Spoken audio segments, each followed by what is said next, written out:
les difficultés. Et Dieu est là ton secours. Tu t'es exposé à la mort. Tes ennemis pensaient avoir le dessus sous ta vie. Mais Dieu est venu comme un défenseur de ta vie. Il t'a préservé, il t'a gardé, il a envie ce matin. Ce Dieu-là reconnaît ta fidélité.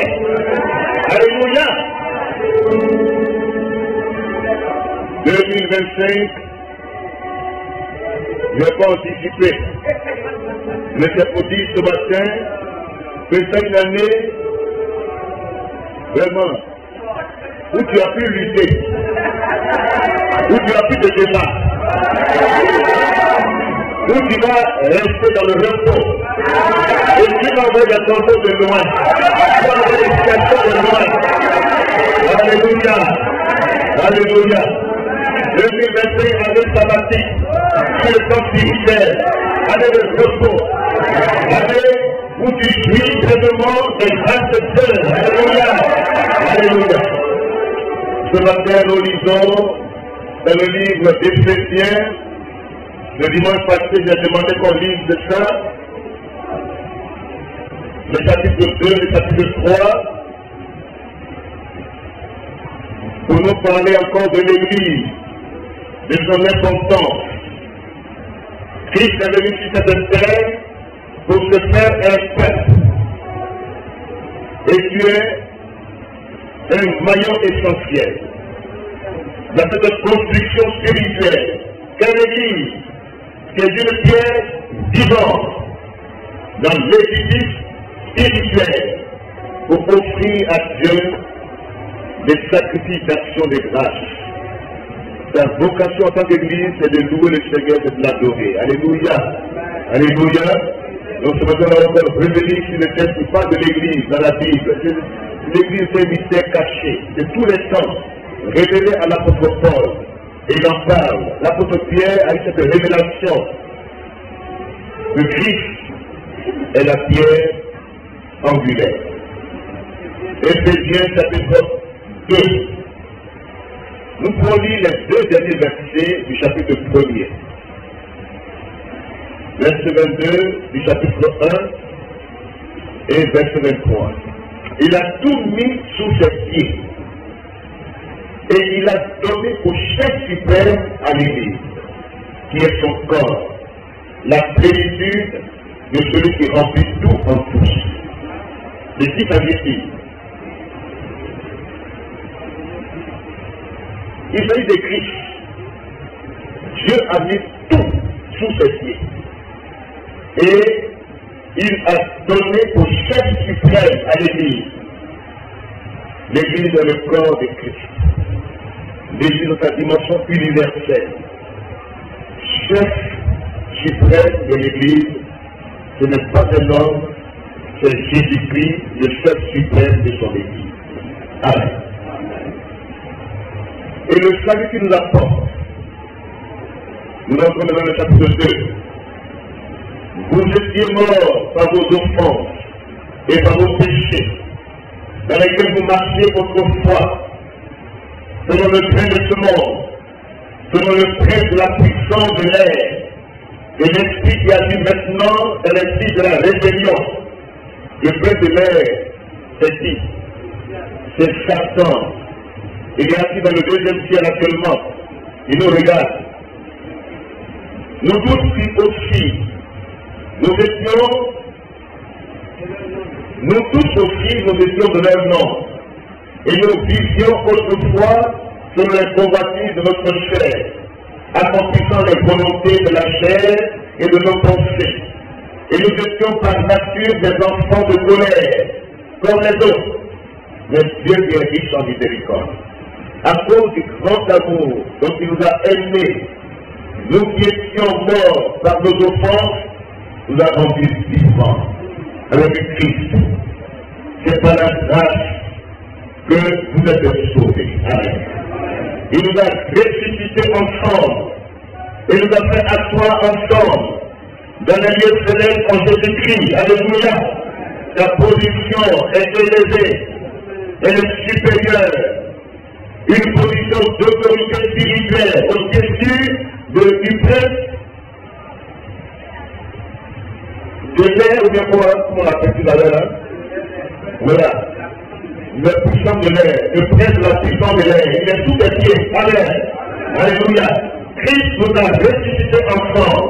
Il nous a fait asseoir ensemble dans les lieux célestes en Jésus-Christ, afin de montrer dans les ciels à venir l'infinie richesse de sa grâce, par sa bonté envers tous, envers nous en Jésus-Christ. Car c'est par la grâce que vous êtes sauvés, dans le moyen de la foi, et cela ne vient pas de vous, c'est le don de Dieu. Alléluia. Ce n'est point pas des choses, afin que personne ne se glorifie, car nous sommes son ouvrage, et il est créé en Jésus-Christ pour de bonnes œuvres que Dieu a préparées d'avance, afin que nous les pratiquions. C'est pourquoi vous qui autrefois croyez dans la chair, appelés incirconcis, par ceux qu'on appelle circoncis, et qui le sont en la chair, par la main de l'homme. Souvenez-vous que vous étiez en ce temps-là sans Christ, privés des droits d'étudier en Israël, étrangers aux alliances de la promesse, sans espérance et sans Dieu dans le monde. Mais maintenant en Jésus-Christ, vous qui étiez jadis éloignés, vous avez été rapprochés par le sang de Christ. Alléluia.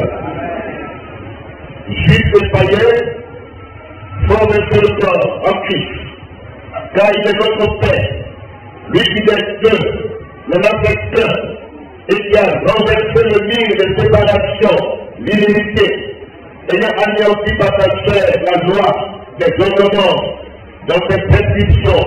Il a voulu créer en lui-même avec les deux un seul homme nouveau, en établissant la paix, et les réconcilier avec le Dieu, l'un et l'autre, en un seul corps, par la croix, en détruisant par elle l'inimité.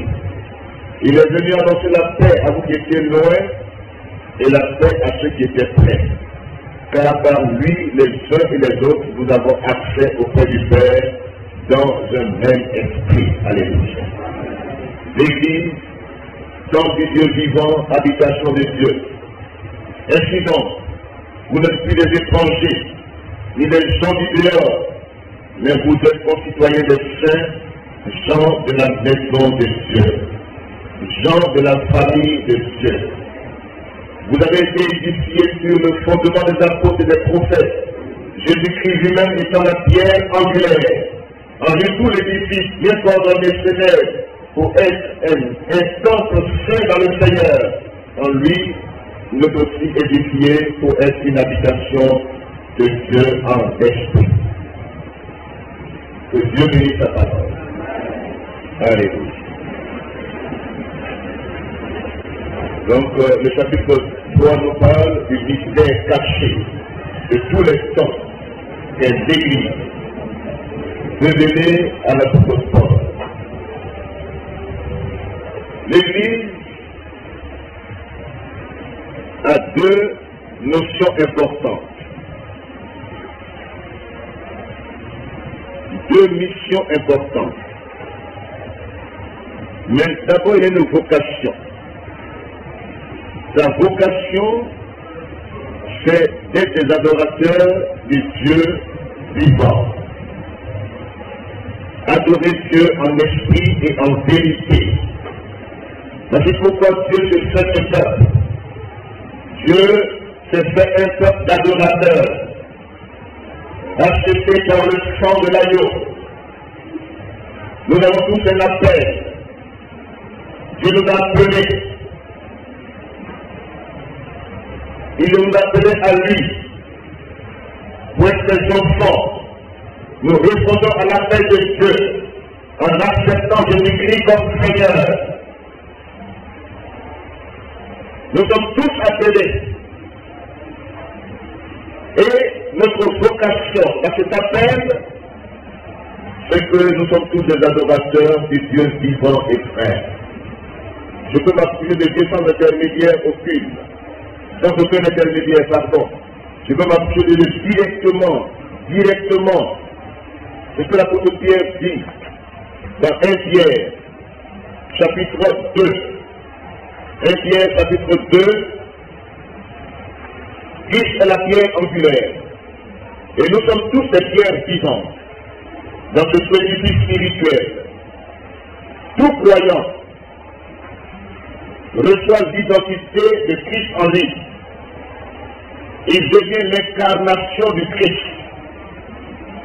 Comme Christ est incarné physiquement en Marie, spirituellement il s'incarne en tout enfant de Dieu, dans son esprit. Approchez-vous de lui, pierre vivante, rejetée par les hommes, mais choisie et précieuse devant Dieu. Et vous-même, comme des pierres vivantes, édifiez-vous pour former une maison spirituelle, un saint sacerdoce, afin d'offrir des victimes spirituelles agréables à Dieu par Jésus-Christ. Amen. Alléluia. Bien-aimés, je vous exhorte, comme des étrangers et voyageurs sur la terre, à vous abstenir des convoitises charnelles qui font la guerre à l'âme. Ayez au milieu des païens une bonne conduite, afin que là même où ils vous calomnient, comme si vous étiez des malfaiteurs, ils remarquent vos bonnes œuvres et glorifient votre Père céleste. Amen. Nous étions étrangers aux alliances de Dieu. Nous n'avons pas le droit de citer en Israël, mais par le sang de Christ, nous sommes rapprochés du Dieu vivant. Le mur de séparation est renversé par Christ, par sa mort expiatoire. Désormais, Dieu est accessible. Je peux m'approcher de Dieu directement. Si j'accepte Christ par la foi, qui est un don de Dieu, par la repentance sincère, qui est l'abandon de ma vieille nature, bien de ma vie passée, pour adopter et recevoir l'identité, la nature de Dieu vivant. Alléluia. Alléluia. Éphésiens 1:3 nous dit, nous sommes bénis de toute bénédiction spirituelle en Christ. Nous recevons la nature divine. Alléluia. Être enfant de Dieu, c'est recevoir la nature du Christ. C'est être semblable à Christ. C'est recevoir la vie de Christ en soi et devenir une nouvelle créature. Alléluia.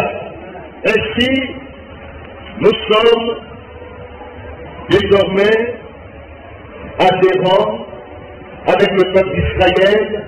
Nous formons un seul peuple en Christ. Des deux, il n'en a fait qu'un. Un seul peuple de croyants. Ancienne alliance, nouvelle alliance, Jésus-Christ est le pont entre les deux alliances. Alléluia. Jésus-Christ est réellement celui qui fait la paix. Il nous réconcilie avec Dieu et il nous réconcilie les uns avec les autres. Donc l'apôtre Pierre nous dit, étrangers ici, nous étions étrangers aux alliances de Dieu. Mais encore, nous adoptons une attitude d'étrangers sur la terre. Amen. Nous sommes des voyageurs sur la terre, des étrangers. Pour le monde, nous sommes des étrangers. Nous sommes différents du monde. Nous sommes dans le monde, mais nous ne sommes plus du monde. Nous appartenons à Christ, qui nous a rachetés au prix de son sang. Nous ne nous appartenons plus à nous-mêmes. Nous appartenons à celui qui nous a rachetés à un grand prix. Que dans nos corps, nous le glorifions aujourd'hui. Amen. Alléluia. Notre Église, la première tendance que nous avons ressorti le dimanche passé, c'est la tendance de famille. Maison de Dieu. Église, famille ou maison de Dieu. Éphésiens, chapitre 2, que nous relisons encore. Éphésiens, chapitre 2. Nous sommes les gens, souvenez-vous bien ce verset. Nous sommes des gens de la maison de Dieu. Ainsi donc, vous n'êtes plus des étrangers, ni des gens du dehors. Le mot étranger là, quand c'est employé ici, ça veut dire que nous étions étrangers aux alliances de Dieu. Mais maintenant, étant en Christ, nous ne sommes plus des étrangers. Amen. Des gens du dehors. Mais nous sommes des concitoyens des saints, gens de la maison de Dieu. Amen. Gens de la famille de Dieu. Alléluia. Église, famille de Dieu, l'aspect relationnel, l'aspect de partage est souligné dans cette notion d'église des gens de la famille de Dieu. Qu'est-ce qui caractérise une famille? C'est l'amour qui les vit. Amen. Ce sont des relations saines qui sont chrétiennes. Et là, on vit dans cette notion de relation église, famille de Dieu, on vit Marie et Élisabeth. C'est dans une relation saine. Marie va visiter Élisabeth. Les deux ont reçu la même promesse qui était porteur de bonnes nouvelles dans leur vie. L'ange Gabriel. L'ange porteur de bonnes nouvelles. L'Église doit porter la bonne nouvelle au monde. Alléluia. Cette bonne nouvelle s'attend par notre témoignage. Nous avons reçu la bonne nouvelle. Le Seigneur nous a visités. Alléluia. Et puisqu'il nous a visités, il s'est incarné en nous. Nous l'avons reçu comme Seigneur. Nous devons étendre cette promesse au monde. Voici la notion première, la tendance qui ressort des relations saines dans une famille. Nous ne nous limitons pas seulement aux relations à l'intérieur, mais nous devons dire au monde d'être réconciliés avec Dieu. C'est notre mission. Nous sommes ambassadeurs des Christ pour dire aux hommes et aux femmes, soyez réconciliés avec Dieu. Amen.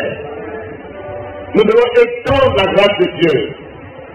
C'est le cas de s'étendre autour de nous, dans notre entourage, dans notre service, si nous entretenons à l'intérieur de bonnes relations, des relations fraternelles, des relations saines, comme Marie et Élisabeth ont entretenu de bonnes relations, que dans l'église locale, il y ait des bonnes relations. Amen. Que les relations soient saines. Je le disais la dernière fois, les nouveaux majeurs qui sont là ont besoin d'encadrement. Ce matin, nous félicitons les nouveaux baptisés. Les nouveaux baptisés ont besoin de suivi. Ce n'est pas un diplôme de baptême, c'est l'entrée, la porte d'entrée pour être chrétien actif, pour être membre à part entière d'une communauté.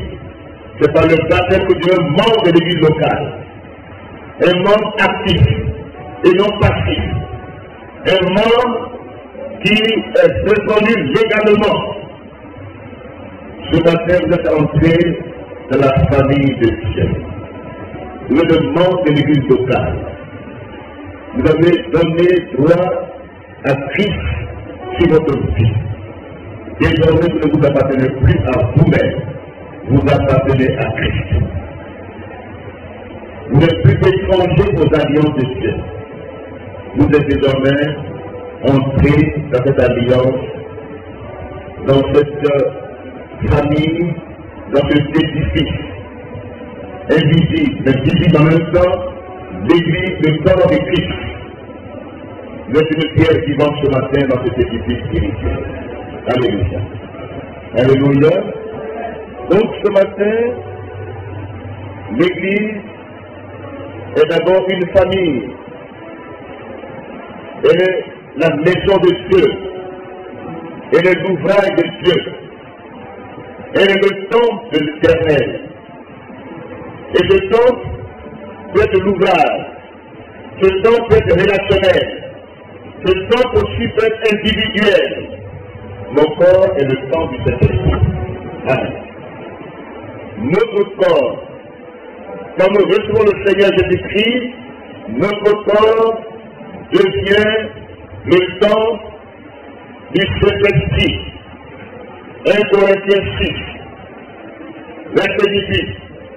Fuyez la débauche. Quelque autre péché que l'homme commet, le péché est hors du corps.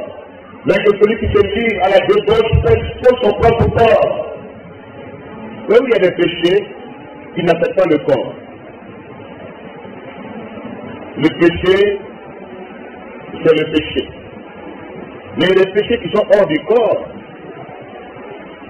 mais le péché de relations sexuelles en dehors du mariage, ces péchés-là nous tuent notre corps. Le Saint-Esprit qui veut habiter ce corps n'a plus sa place. Ça veut dire fuir la débauche. Quelque autre péché qu'un homme commet, ce péché est hors du corps. Même le vol, le mensonge, sont des péchés graves, mais ces péchés-là n'affectent pas le corps. Ces péchés-là n'influencent pas l'intérieur, n'ont pas d'incidence avec l'intérieur. Directement, si tu vas en Dakar, on te met où? On te met en prison. C'est un lieu isolé. C'est tout. Si tu as menti, on te fait dire, on dit oui, il a menti. C'est fini. Il reconnaît son mensonge, mais celui qui pêche pour son propre corps et qui se livre à la débauche, il détruit son corps. C'est la différence. Eux, ils restent dans le monde aujourd'hui, les maladies qui sont liées aux relations sexuelles, incontrôlées, mal orientées. Quelles sont les conséquences? Les maladies qui viennent aujourd'hui, allez à Auschwitz de 13 jours à les découvrir.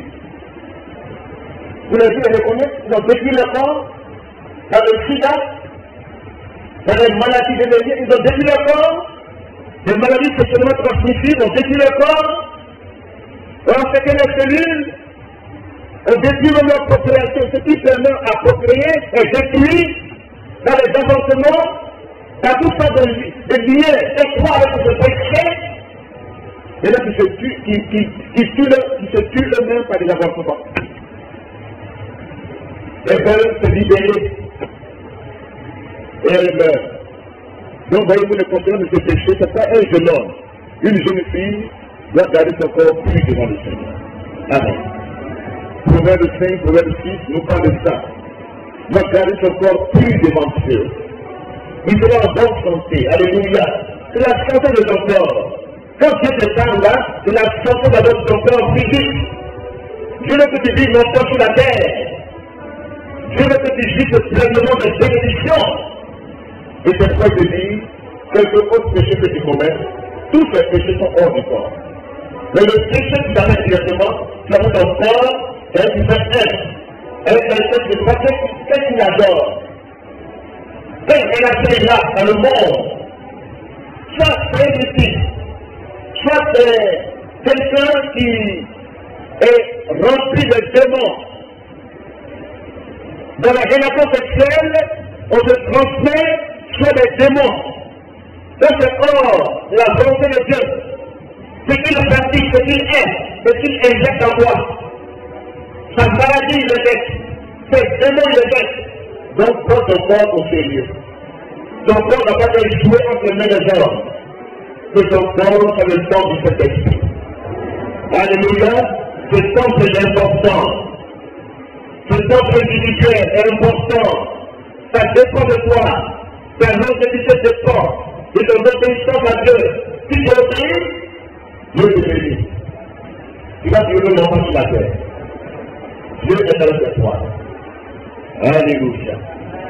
Donc l'Église, temple du Dieu vivant, temple l'individu, temple lieu de rassemblement, temple lieu relationnel. Alléluia. Alléluia. Et Marie et Élisabeth ont entretenu de bonnes relations. Elles ont communiqué ces relations à leur entourage qui était dans la joie. Alléluia. Et lors de la naissance de leur fils, et de la promesse de Dieu, lors de la naissance de Jean-Baptiste, le monde était étonné. Alléluia. Du miracle du Seigneur.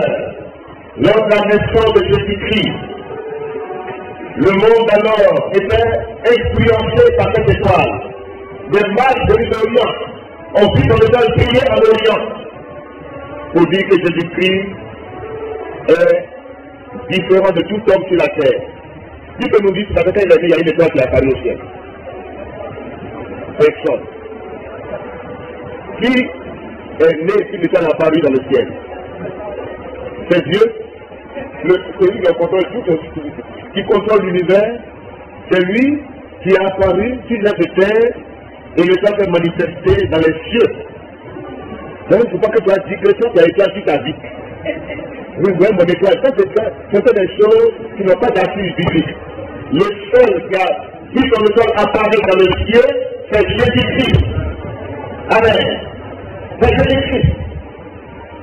C'est lui que l'univers a répondu. Comme étant le Dieu créateur de l'univers. Et quand il a né sur la terre, quand il a quitté la terre, son étoile est apparue dans tous les continents. Amen. Et il est venu loin. Ce n'était pas des magiciens. C'était des astronomes qui étudient les étoiles. Ce ne sont pas des astrologues. C'est différent entre l'astrologie et l'astronomie. Les mages qui sont venus sont des chercheurs, des savants qui étudient. Ce n'est pas ceux qui se livrent au signe de Zodiac. C'est la différence. Ce ne sont pas des magiciens, ce sont des savants. Ils ont vu l'étoile, ils ont étudié l'étoile, ils ont dit mais c'est une étoile différente. Ils ont suivi l'étoile, et l'étoile l'a conduit jusqu'au domicile de Jésus-Christ. Alléluia! Alléluia!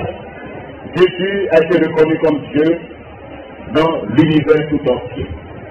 Donc son étoile a brillé. La bonne nouvelle a été proclamée.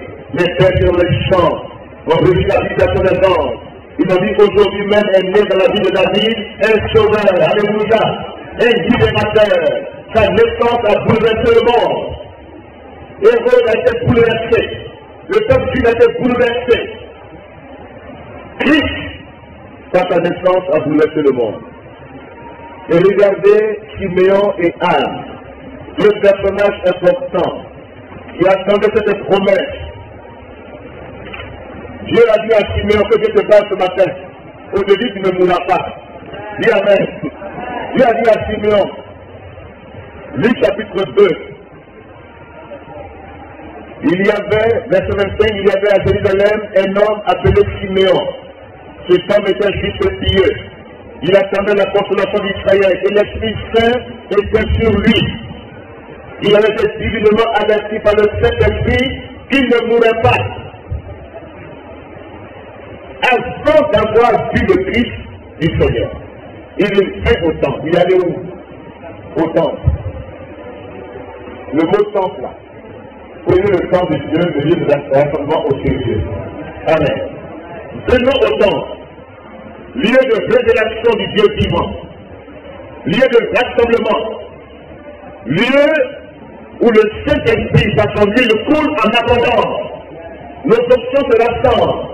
Nos options sont multipliées dans nos rassemblements. Alléluia. Sinon, cet homme de Dieu. Cet homme Dieu. Juste devant Dieu. Intègre devant Dieu. Craignant Dieu. Dieu lui parle. Que Dieu nous parle aujourd'hui. Que Dieu parle à chacun d'entre nous aujourd'hui par le Saint-Esprit. Amen. L'Esprit de Dieu était sur Siméon. Il est venu au temple et il a réussi dans ses bras le Seigneur Jésus-Christ. Il a béni Dieu et il dit maintenant Seigneur, qu'il laisse ton serviteur s'en aller en paix. Alléluia. Car mes yeux ont vu ton salut. Alléluia.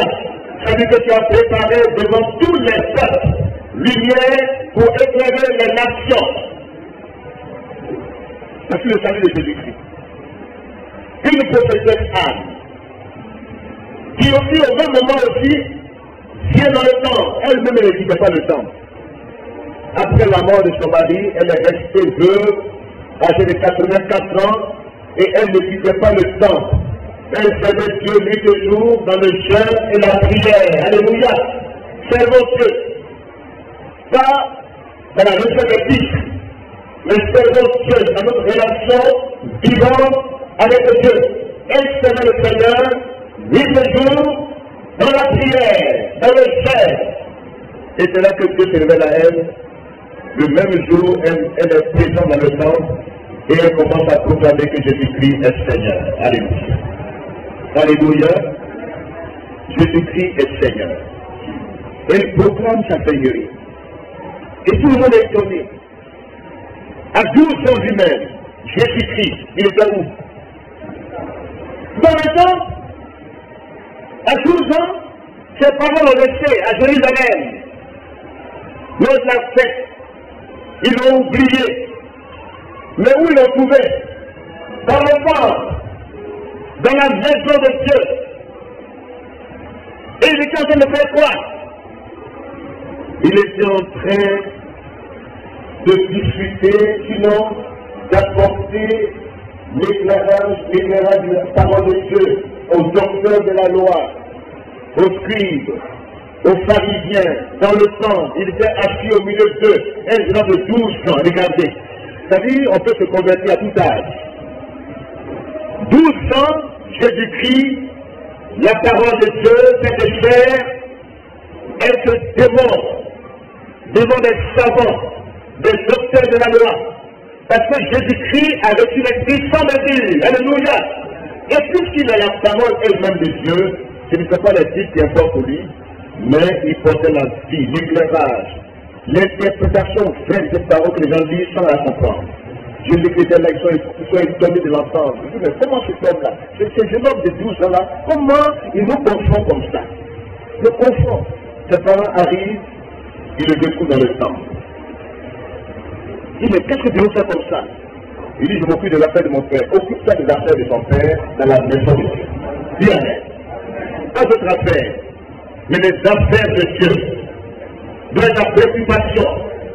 Et Jésus-Christ, comme on disait, le texte suivant, il est encore reparti dans le temple. Qu'est-ce qu'il découvre dans le temple? Il découvre des vendeurs de pigeons, des commerçants. Et qu'est-ce qu'il fait? Il fait un fouet, il est sorti du temple. Ma maison est la maison de prière. Et là, il me savait de voleur. Que la maison de Dieu, où nous sommes aujourd'hui, c'est une maison de prière. Si quelqu'un a un fardeau quelconque, si quelqu'un il a vraiment reçu une mauvaise nouvelle, si quelqu'un vit des situations difficiles, comme Dieu dit à Salomon, si la personne se tourne vers ce temps et qu'il adresse des prières à Dieu, s'il est dans la famille, dans le manque, dans la maladie, dans la détresse, il se tourne vers ce lieu, exauce Dieu. Exauce-le des cieux. Et guéris-le. Alléluia. Ce matin, que ce lieu soit un lieu de prière. Que tous ceux qui sont affectés n'allez pas vers les hommes pour chercher des solutions ailleurs. Si ça ne va pas, venez vous coucher ici dans le temple. Dites Amen. Comme Anne, elle est allée où? Elle est allée dans le temple. Elle est allée ailleurs. Elle est allée créer à la porte. J'ai un petit cœur. Elle est venue dans la maison de Dieu. Elle a reçu la solution à son problème. Comprenons l'importance de ce lieu de prière. Soyons conscients de la présence de Dieu dans ce lieu de prière. Pierre et Jean montaient où? À l'heure. Ponctuelle. Acte chapitre 3. Pierre et Jean montaient ensemble à l'heure de la prière. Dans le temps. Alléluia. Ils faisaient dans le temps. Pourquoi nous aujourd'hui, on ne considère pas la maison de Dieu comme lieu de sa présence? Jésus a dit, là où 2 ou 3 sont rassemblés en mon nom, je suis au milieu d'eux. Il y a des situations souvent qui sont difficiles avec lesquelles on est seul. On porte des fardeaux. On est affecté négativement par des soucis, des inquiétudes. On gémit seul. On pleure seul. Mais quand on se rassemble dans la maison de Dieu, les fardeaux sont partagés. Nous prions les uns pour les autres. Alléluia. Voici les relations saines de la maison de Dieu. Nous portons les fardeaux les uns les autres. Mais si quelqu'un a un fardeau quelconque, il le dépose au pied du Seigneur dans sa maison. Amen. Venons au rendez-vous qui sont officiels dans la maison de Dieu. Le mardi soir, le jeudi soir, quand il y avait les prières, quand il y a rassemblement, n'attendons pas la fin d'année. Il y a qui attendent la fin d'année pour être dans le temple. Tranquille. Parce qu'ils vont d'abord pour dire, voilà, ça y est, je suis venu maintenant, protège-moi. Bon, Dieu n'attend que toi réunir à sa maison pour que ta bonne fait sa spectacle. Nous ne sommes pas de ceux qui attendent le dernier jour de l'année pour venir maintenant, comme s'ils veulent se faire bonne conscience, comme s'ils veulent soudoyer Dieu, comme s'ils veulent pour tromper Dieu. Que ta vie ne trompe pas le Seigneur par ta régularité et ta ponctualité dans sa maison. Amen. Comme Dieu voit ta ponctualité, ta régularité, malgré les difficultés que tu as dans la maison de Dieu, Dieu exauce tes prières. Je connais que je fais, qu'il était dans le temps, il faisait Dieu, et Dieu lui a dit ta prière est exaucée. Ce matin, la prière de chacun soit exaucée.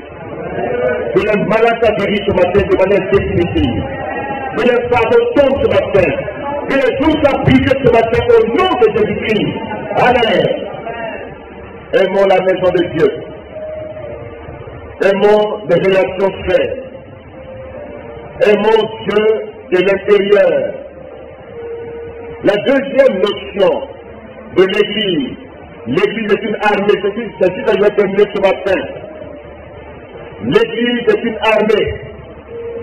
Et cette armée s'identifie en quel ange? Quel ange? Il y a deux gens qui sont identifiés dans la Bible. On dit leur nom. Gabriel, porteur de bonnes nouvelles, porteur de vie, de réconfort, de soulagement, d'exaltation, d'encouragement. Pardon. Gabriel. Mais un autre ange, quand il vient, il dit que l'église là, ce n'est pas seulement rédaction saine, mais nous avons un ennemi. Le siècle d'avant, dans le 2e siècle, le prince de l'air, il est réel, seulement conscient. Il venait la prière monter, Dieu s'est exaucé déjà le premier jour, mais il y a eu l'opposition dans le ciel. Il y a eu l'opposition terrible. Mais que ce matin, l'opposition soit brisée dans ta vie. Au nom de Jésus. Le Dieu est un empêcheur de nos bénédictions. Il est le tentateur. Daniel chapitre 10, verset 13. La deuxième notion d'église que nous devons comprendre et vivre, pas seulement action de grâce, communication de bonnes nouvelles, mais tout simplement c'est un combat même. Il y a une opposition à l'évangile.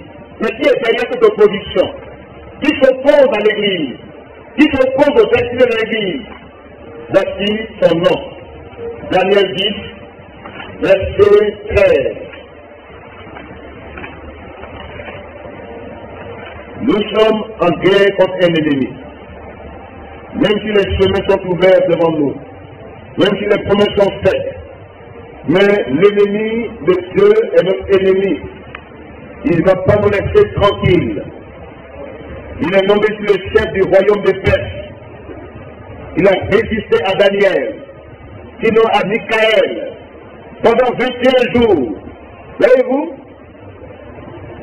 Le chef du royaume de Perse m'a résisté 21 jours. Mais voici Michaël, l'un des principaux chefs, est venu à mon secours. Et je suis demeuré là auprès des rois de Perse. Je viens maintenant pour te faire connaître ce qui doit arriver à ton peuple. C'est la suite d'un temps. Alléluia. Dieu descend ce matin pour te faire connaître ce qui va arriver en 2025.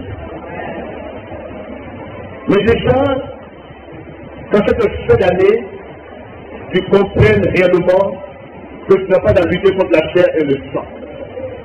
Mais tu as lutté contre les forces ténébreuses, les forces du mal, selon Éphésiens 6, versets 12 à 18. Il faut que tu comprennes et que tu vives le combat spirituel. Ce n'est pas un combat physique, mais c'est un combat spirituel. Et dans ce combat où tu as engagé, la victoire est déjà surmontée.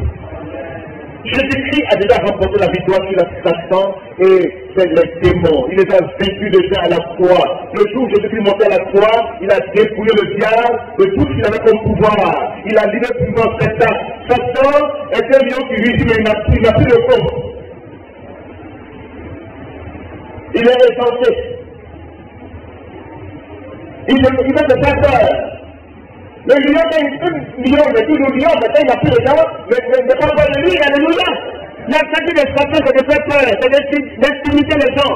Mais ce matin, ça c'est dans le combat où tu es engagé, ce n'est pas un combat contre la chair et le sang, mais contre les puissants des ténèbres, et dans ce combat tu parles vainqueur. Tu parles vainqueur. Tu ne peux pas être vaincu. Jésus-Christ a vaincu à ta place. Tu combats dans la victoire du Christ. Ce ne sont pas de nouvelles victoires. Alléluia. Alléluia. Tu es un soldat. Tu es un guerrier. Tu es dans l'armée de Dieu. C'est la deuxième notion de l'Église. Église, armée du Seigneur. Exode 17, verset 8 à 16. Amalek monte contre Israël à la sortie d'Égypte. Il monte contre Israël pour le destruer, pour l'abattre, pour l'empêcher d'entrer en Canaan. Le ciel est un empêcheur. Il veut empêcher la promesse de Dieu dans ta vie de se réaliser. Il veut empêcher la bénédiction de couler sur ta vie. C'est un empêcheur. L'apôtre Paul l'a dit dans 1 Thessaloniciens 2, verset 18, il dit, nous avons eu un projet de voyage. Nous avons eu envie de vous visiter, mais le diable nous en a empêché. 1 Thessaloniciens 2, verset 18. Le diable nous a empêchés. Le diable peut t'empêcher, il peut réclamer les promesses de Dieu, il peut t'empêcher. Mais tu es un soldat. Dis Amen ce matin. Les empêchements sataniques sont réels. Le Dieu empêché, les serviteurs de ce même Jésus-Christ a été empêché par Satan. Mais les armes qu'il a prises, les armes spirituelles, la parole de Dieu, alléluia, la vie de prière, mais le ciel en vie. Il n'a pas de Dieu. Même que les promesses de Dieu dans ta vie, mais est une vie de prière. C'est l'homme de la parole de Dieu. Alléluia. C'est l'homme de la parole de Dieu. Ne cherche pas des paroles ailleurs. Ne cherche pas de secours ailleurs. Aujourd'hui, l'Église, à 90% a dévié du vrai combat spirituel. On suit l'ennemi qui est déjà vaincu. On ne peut pas l'affronter. Et on sait des esprits humains. Dis maintenant Amen. De l'esprit humain. De l'esprit subalterne. Vous savez que ça nous préoccupe. Les gens pensent que c'est parce que le sorcier dans l'esprit que tu es entré en 2024. Que tu as vécu le sorcier. Moi, je ne comprends pas. Je ne comprends pas notre notion. Le sorcier a quel pouvoir sur ta vie. Où tu es entré dans ton corps. Tu n'es plus étranger aux alliances de Dieu. Tu es de la famille de Dieu. Mais est-ce qu'on se voit maintenant derrière le téléviseur ou même derrière le radar? Il ne peut pas te voir, tu peux te voir, il a vécu. C'est pourquoi tu l'as fait de moi. Ton combat. Je ne comprends pas qu'ils sont en train de dire, en 2021 parce qu'ils échappé au sorcier. Non. Les esprits qui battent sont sous tête. Amen. Ils n'ont aucun pouvoir. Jésus a le pouvoir de marcher sur les serpents. Et si tu as pris de Satan, rien ne peut nuire à ta vie. Mais les chrétiens du 21e siècle ne veulent pas entrer dans la connaissance réelle de Dieu. Vous savez, les gens qui disent que nous avons pour remettre sur les faux raisonnements, les auteurs, les fausses croyances, qui n'ont rien avec l'évangile, qui sont entrés dans les ordres. Ils sont entrés comme des traditions, des fausses croyances, des choses antiques et extra-bibliques. Jésus-Christ ne pas parler de ces choses. Il a fait directement au diable jusqu'à temps qu'il est vaincu. Amen. Il est écrit. Quand il fait qu'il a répondu, il ne dit pas le combat spirituel. Il est bon. La bonne Paul a affronté le combat spirituel. Mais il dit a affronté le combat.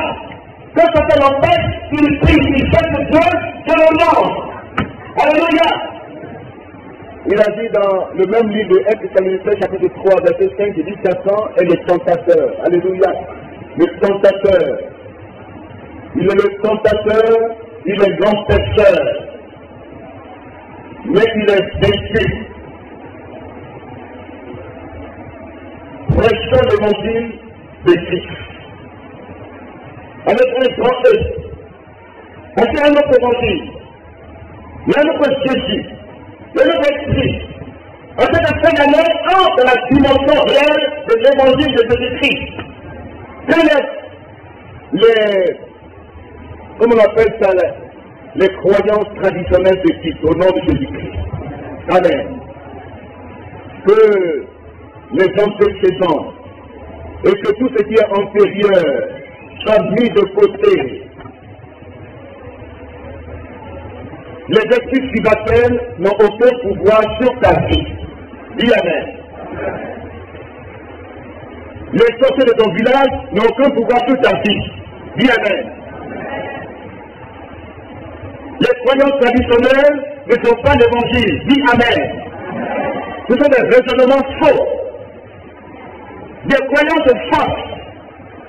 Et les armes que nous avons aussi sont faites pour renverser ces raisonnements faux. 2 Corinthiens chapitre 10, verset 3 à 6.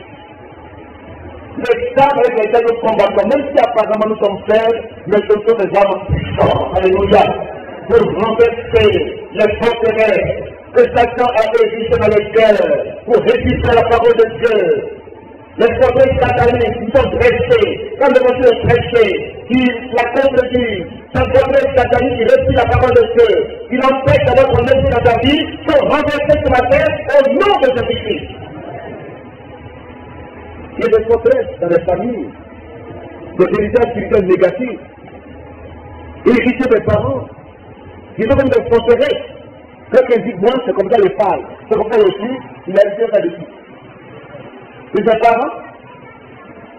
Or, si quelqu'un est en Christ, il est une nouvelle création. Ce n'est plus lui qui vit. Le reste dit, moi, c'est comme ça il fait, c'est comme ça il vit. C'est comme ça il parle. Mais tu n'as pas changé. Tu es tenu dans une héritage spirituel négatif, ta manière de parler, d'agir n'a pas changé. Or, si quelqu'un est en Christ, c'est une nouvelle créature.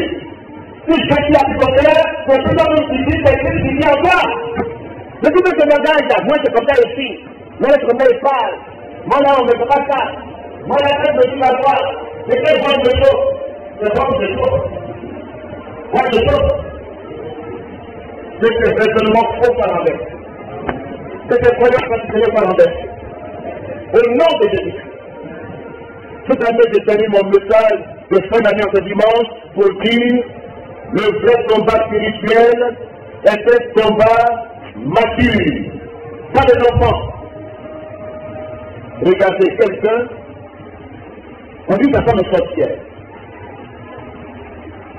Une femme qui a tout à toi. Elle ne fait rien. Il y a tout à toi. Mais là, dans l'argent, et puis on peut faire que là, c'est sa femme est sorcière. C'est ça les motifs d'abord. Et les gens jouent les bons pour faire dans leur village et qui les envoient dans leur maison pour qu'ils fassent de la divination. Pour qu'ils ne fassent pas de la femme. C'est l'évangile ça. Donc je vous parle de l'évangile ça. Une femme qui a souffert ça tout le temps et qui maintenant doit suivre pleinement des richesses. Avec le soir, il peut la peine d'attendre un parent pour meurtre. Et donc, le ministère va rien, il fait l'évangile. Mais quand on fait l'évangile, on est dans la pub. C'est comme si nous avons fait l'argent. Avec le monde maintenant, c'est pas qu'il ne s'occupe pas des églises. Il dit que ce sont les pauvres qui vont à l'église. Oh, Dieu existe, alléluia. Non, il y a gens qui ont la terre. Mais pourquoi ils donnent pas souvent l'argent aux gens? Parce qu'ils connaissent le cœur de mort. Quand on a encore sans rien, on est doucement comme ça, on va dans l'église, dans le temps, on montre 30 ans, le livre va arriver à la c'est fini. C'est fini. Plus le message, pas l'essentiel. Tu vas dimancher. Et le prophète qui se lève comme ça, c'est lui-même le vrai sorcier. Il est méchant. C'est une image de méchanceté. C'est une persécution de division des familles. Et d'activiser ces commandes de vie partout, on est très composé. Et là, vous n'êtes pas les croyants, personne ne connaît aussi. Sinon, non, à ces croyants traditionnels et personne de la vie, mais c'est Jésus-Christ. Il est la famille, il est la force. Et quand tu passes quelqu'un ne croit pas ça. Regardez aujourd'hui le grand président, c'est faux qu'on fait de connaître dans la famille, on est dans l'argent, et c'est à cause de la vache qui se connaît. Les connaît c'est vraiment. Les connaît c'est non la chose. Et il vient avec moi. Pour lui dire, Dieu m'a dit, Dieu lui a dit, c'est un vendeur, c'est un méchant, c'est un escroc, c'est un diviseur. Il n'est pas venu pour unir la famille, il est venu pour les séparer. Oh, Jésus est venu pour nous unir. Jésus est venu pour nous réconcilier, pour unir la famille. Il s'occupe de la famille. Il veut la la famille. L'évangile est un évangile de famille. Alléluia. Jésus est une famille. Je trouve ces gens aujourd'hui qui punissent partout. Qui punissent partout. Quand tu fais l'évangile, c'est notre propre évangile. Il y a un autre évangile, un autre Jésus avec ce petit. Et il faut Jésus. Et c'est ça quoi. C'est malheureux. C'est malheureux les gens qui peuvent faire comme ça, parce qu'ils ont des gens, ils ont des achats, même dans notre église. Quand tu fais de l'évangile, qui libère. C'est pour ça qu'on va prier pour toi, ici que Dieu t'a béni. C'est pour ça que tu vas coucher dans le temps, ici que Dieu a eu, il a exaucé des prières. Mais tout le monde est là que tu as béni maintenant, il lui voit qu'il y a un prophète. Le prophète est un prophète au village. Tout est bien. Tout le monde est le village. Et puis il a béni un prophète. Vous avez les choses aujourd'hui. Et d'accord, toi. Les mauvais témoignages ont rempli l'église. Les magiciens ont rempli l'église.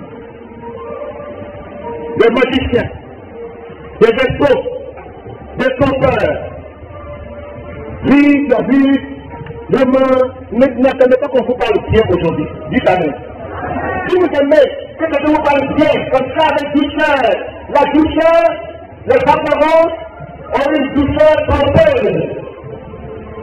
Un menteur, un escroc. Et il vient à toi, il vient de bonnes paroles pour te séduire. Mais un homme qui apporte la vérité, qui doit être la figure de l'évangile pour t'aider à sortir de la situation. Pour que tu prennes tes responsabilités. Les gens qui prennent l'évangile de dépendance, mais non, les gens qui dépendent d'un prophète. Si elle dépend, lui, j'étais un petit peu marqué, il y a un homme qui fait de l'argent pour un prophète. Et puis, quelqu'un qui parle, il dit, mon père, qui est là, je suis venu, la Dieu est venu, il m'a fait. Je suis venu pour faire les achats. Vous allez le saluer, vous allez voir le prophète à domicile. Vous voulez le bénir, l'enfant de cette année, vous voulez Dieu l'enfant de la terre. Ce n'est pas Jésus qui le bénit. C'est un homme qui le bénit. Et lui qui prie les prophètes. Il faut que le plan vous priez, puis le prophète, et vous allez prier Dieu pour toi. Mais il y a ça encore. Je m'attendais de dire une chose. L'Isaac là, ça veut rien dire. Dis Amen. L'Isaac. Tu as déjà lié de l'âge passé. Cette année, je pose pas un peu. Dis Amen. Alléluia. Alléluia. Année 2025, année de repos. Année sabbatique. Alléluia. Entrons dans le repos de Dieu aujourd'hui. Ils n'ont pas tout porté être sur les idées pour ici, comme il y a beaucoup de pieds sur les là-bas, comme il y a beaucoup de pieds sur les là-bas, on n'est pas tout à la fois, on n'a pas rien de ça aujourd'hui, c'est la tête de Dieu, la hauteur, la bénédiction de Dieu qui est. C'est là, c'est là.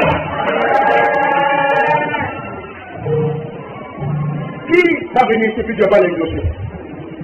Quel problème il a dit, il va pas envoyer ici, puis tu vas pas négocier? Dieu écoute la prière de ses enfants, mais avec le moins, il faut atteindre la maturité spirituelle aujourd'hui. Quand j'étais enfant, je faisais comme des enfants. C'est des enfants qui courent partout, c'est des enfants qui sont, ils sont attendus de toutes choses, mais des enfants qui, non, des matures. C'est des enfants qui en fait la pluie, c'est qui en toi, c'est quoi en toi, c'est en toi. Le tabernacle de Dieu est placé dans ce temps, dans ce lieu. Dieu a béni ce tabernacle. Ne va pas ailleurs pour jeter la solution ailleurs. La solution est près de toi, elle est en toi, elle est pour toi. Dieu est près de toi, ne fais rien, va dans du toi, on va le trouver. Dieu est près de cette situation à ta vie. C'est pas qu'un vaurien se lève. Un fainéant qui a battu sa vie et qui s'entend comme un charlatan spirituel, qui prophète, des faux prophètes. Il profite des gens comme ça. On peut aller quelqu'un venir dire le mensonge. Et quand le met à route, et puis quand ils vont là-bas, ils disent non, on m'a dit de dire ça. Comment quelqu'un te dit, on m'a dit de dire ça. Là, quelqu'un me dit, pour utiliser les familles,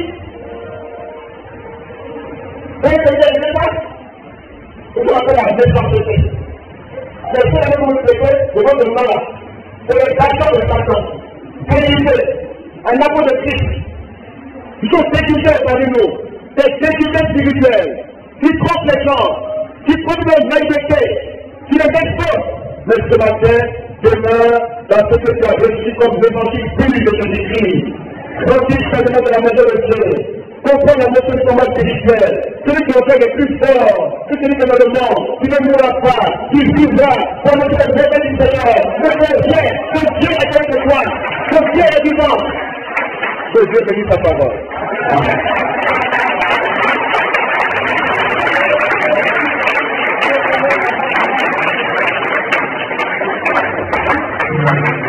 Nous allons nous tenir ensemble dans notre communauté.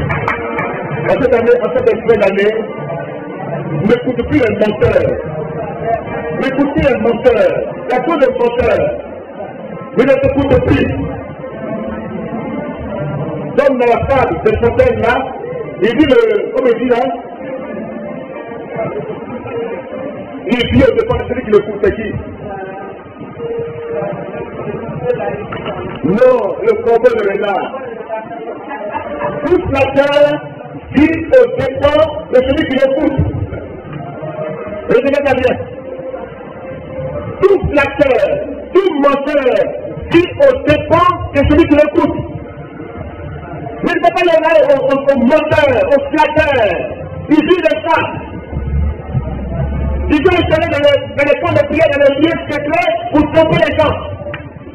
Reste dans ta communauté, écoute l'évangile pur pour ta délivrance totale. Dis amen ce matin. Prions le Seigneur ensemble.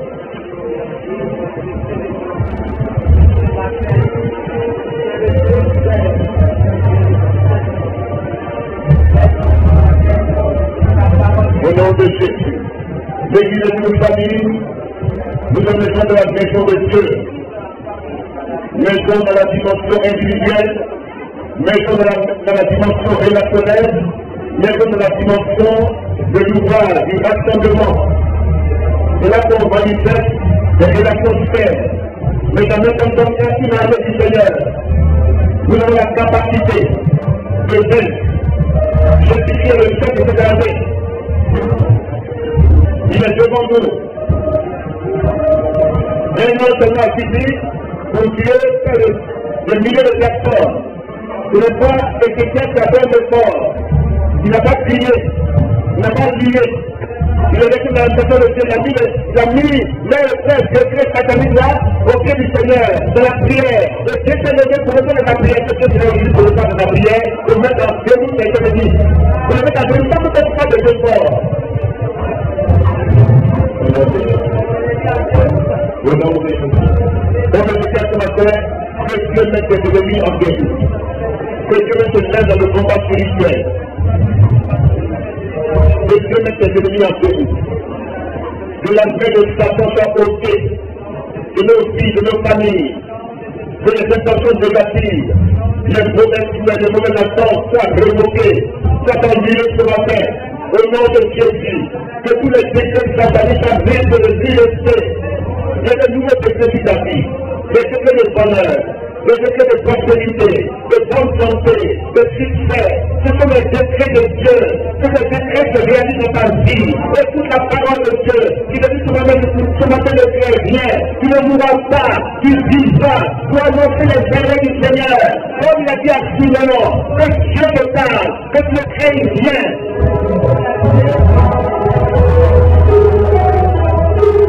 Au nom de Jésus. Au nom de Jésus. Oh Seigneur. Merci Seigneur. Merci Seigneur.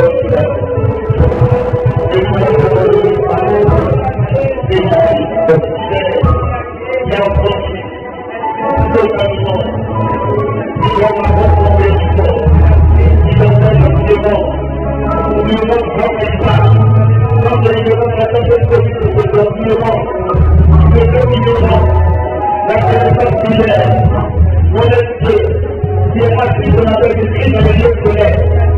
La position est une position d'autorité et de supériorité. Face en manière, une manière qui, face à la puissance qui prenne le maire, il a aucun pouvoir, il a aucun qui le dit, malheureusement de tout. Je vais vous le dire, tu as fait sur le lieu céleste, et lui il a pas de toi, pas seulement public, non toute la puissance, mais pas de la tête, mais pas de présence, mais pas de la tête, pas de l'événement, mais pas Dieu pour la tête. Dieu a donné le pouvoir, le pas de participation, et Dieu a donné la vie, ne pas de pas de notre vie, et lui, dans la bénédiction,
bâtie à l'obéissance de Christ. Nous obéissons à Dieu. Nous vivons Christ. Le chemin est droit, difficile. Mais nous vivons le chemin spacieux. Nous sommes dans la permission. Et que nous vivons le chemin de Dieu.